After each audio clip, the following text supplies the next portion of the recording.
Coucou, c'est Matt. Vous écoutez Cœur d'enfant, le podcast où ma maman Morgane et moi nous partageons notre passion pour la lecture avec les enfants et leurs parents. À vos livres. Prêts ? Lisez !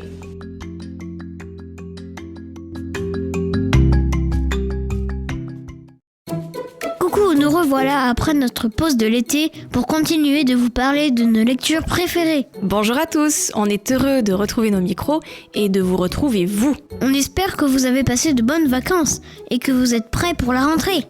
Moi, j'ai fait plein de choses pendant les vacances. J'ai fait du canoë et du kayak, du tennis, j'étais à la piscine, j'ai fait des activités au centre de loisirs.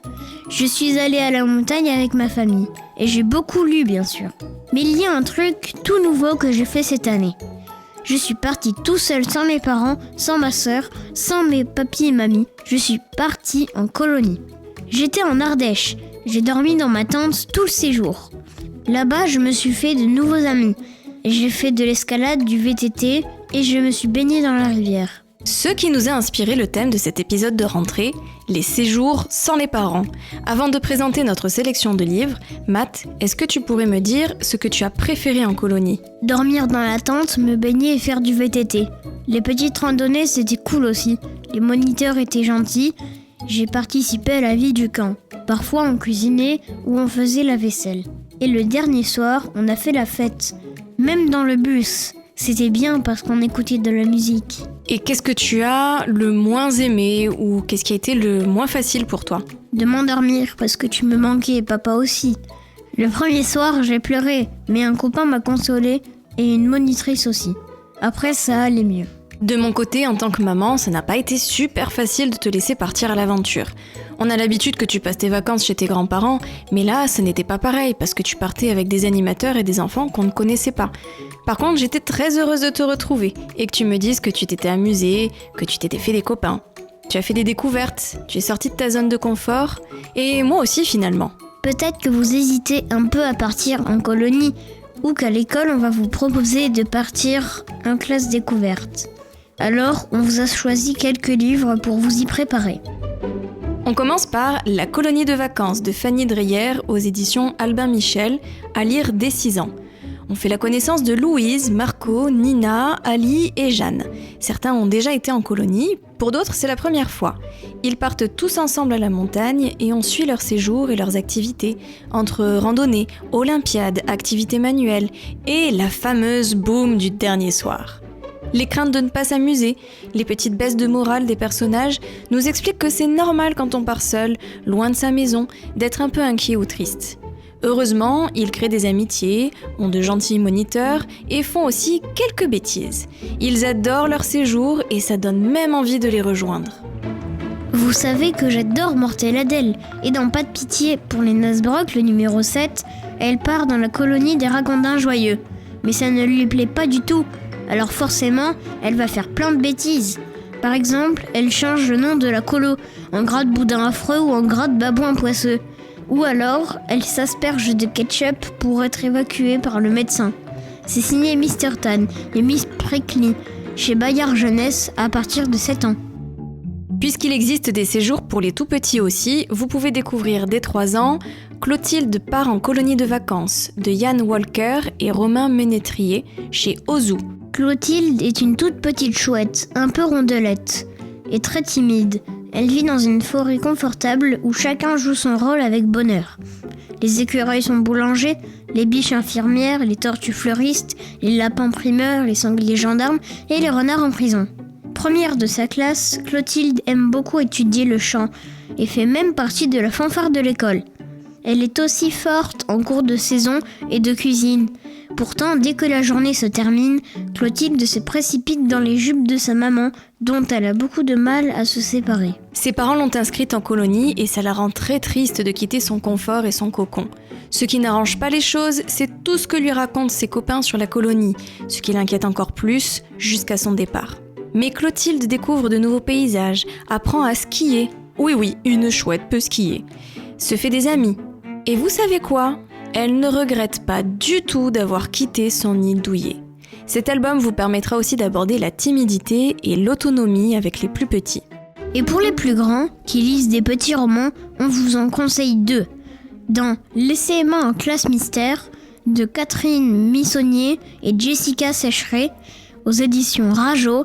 Laure et ses copains partent en classe verte. Le château où ils s'installent est inquiétant et il se passe des choses étranges. Il leur semble qu'un fantôme hante les lieux. Alors ils décident de résoudre le mystère. Ils vivent une aventure qu'ils n'auraient jamais pu imaginer. Partir en colo ou en vacances, c'est aussi laisser ses copains. Et c'est pas toujours facile. Dans Je suis un CM, les vacances de Basile, de Magdalena et Minnie Ludvin. Chez Castor Poche, aux éditions Flammarion Jeunesse. Basile est invité à passer les vacances avec son copain Bob. Marie, l'amie de Basile, est un peu triste de le voir partir sans elle. Elle a l'impression que tout le monde part pour les vacances, sauf elle. Et Basile, ça l'embête de la laisser toute seule. Alors ils décident de se parler souvent en visio. Mais est-ce que leur amitié va résister à cette semaine loin de l'autre ? Nous espérons que cet épisode vous aura donné envie de partir en colonie ou en classe découverte. Les enfants, je suis sûre que vous serez convaincus. Parfois, le plus dur, c'est pour nous les parents. Moi, j'aimerais savoir si vous êtes partis en colonie. Vous pouvez me dire sur les réseaux ou en commentaire sur les plateformes d'écoute. Salut! Clotilde part en colonie de vacances de Yann Walker et Romain Menétrier. Clotilde est une toute petite chouette, un peu rondelette et très timide. Elle vit dans une forêt confortable où chacun joue son rôle avec bonheur. Les écureuils boulangers, les biches infirmières, les tortues fleuristes, les lapins primeurs, les sangliers gendarmes et les renards en prison. Première de sa classe, Clotilde aime beaucoup étudier le chant et fait même partie de la fanfare de l'école. Elle est aussi très forte en cours de saison et de cuisine.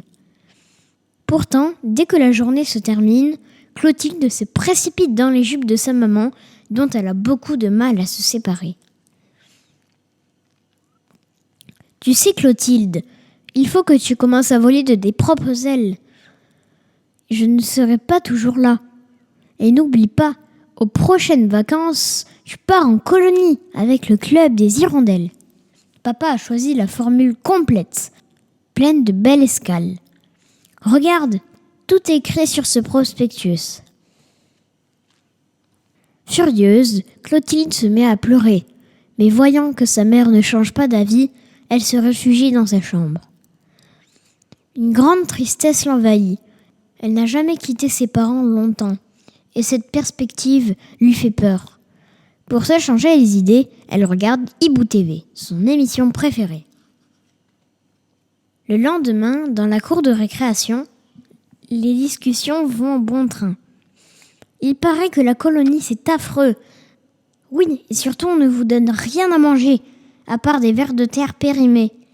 En plus, il y a des élèves qui disparaissent chaque année. Mais où est passée Clotilde ? Clotilde ! Clotilde est partie se cacher à l'infirmerie. Heureusement, Madame Le Hérisson est là pour la consoler. Ne les écoute pas, ma petite. Ils disent des bêtises parce qu'ils sont jaloux. Tu verras, à la colonie, c'est extra. Un gros biscuit plus tard. Clotilde semble convaincue. À mesure que les vacances approchent, une curieuse boule se forme dans la gorge de Clotilde. La dernière semaine d'école passe bien trop vite à son goût. Pour l'encourager, ses parents lui offrent une boussole et une jolie valise. Malgré cela, Clotilde reste soucieuse. Malheureusement, on n'a pas le droit de vous lire le livre en entier ici. Si on vous a donné envie de le lire, ça nous rend super heureux. Vous pouvez le trouver en librairie ou même à la bibliothèque. Moi, j'y vais souvent. Ça me permet de lire plein de livres.